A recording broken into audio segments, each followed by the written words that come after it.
ఇయాల రేపు మీమ్స్ తోని సోషల్ మీడియాలనే కాదు ధర్నాల తాన కూడా క్రియేటివిటీ చూయిస్తుర్రు నిరసనలతోని కూడా. అసలు మీకు ఈ ఆలోచన ఎట్లొచ్చింది అని అడిగేటట్టు చేస్తుర్రా ఆడాడ. ఈ అక్కలు కూడా గట్లనే వెరైటీ నిరసన చేసి ఇట్లుంటది మనతోని అనిపించరు. చూసి లైక్ కొట్టి కామెంట్ చేయండి మరి మీరు కూడా.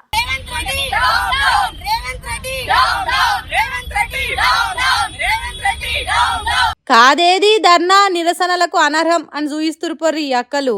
బాయిలర్ కోడిని బజార్లకు పట్టుకొచ్చి రేవంత్ రెడ్డి డౌన్ డౌన్ అని అంటుర్రు. ఇదెక్కడి పంచాది అని అంటే ఈ కాంగ్రెస్ సర్కార్ జయంగా కళ్యాణ లక్ష్మి షాది ముబారక్ బంద్ అయ్యే తట్టుంది అనుకుంటా నిన్న మొన్నటి సంది లొల్లి నడుస్తుంది కదా.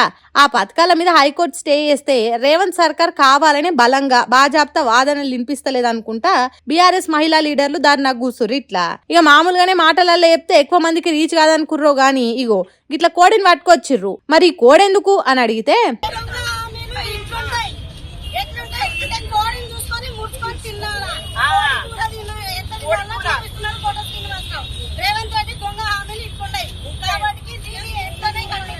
ఆహనా పెళ్ళంట సినిమాల కోటా శ్రీనివాస్ కరుసు కావద్దని కోడిని చూసుకుంటా తెల్లనం తింటాడు కదా. హాగో గచ్చం రేవంత్ రెడ్డి చెప్పిన హామీలు పథకాలు కూడా గట్లనే ఉన్నాయి. సూషి ముడుసుడు తప్ప పథకాలు అందుడే లేదు.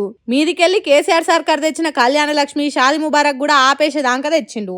ఆ పథకాలన్నీ బరాబర్ అందించుడే కాకుండా హామీ ఇచ్చిన ప్రకారం తులం బంగారం కూడా పక్కా ఇయ్యవలసిందే అని డిమాండ్ చేసుకుంటా సీఎం డౌన్ డౌన్ అనుకుంటా ధర్నాకు దిగిరు. ఇట్లా కానీ కళ్యాణ లక్ష్మి చెక్కులు రాకుంటే చికెన్ దుకాన్లకు వెళ్ళి నన్నెందుకు పట్టుకొచ్చిర్రో అన్న కోడి ఎంత కన్ఫ్యూజన్ అయిందో ఏమో పాపం.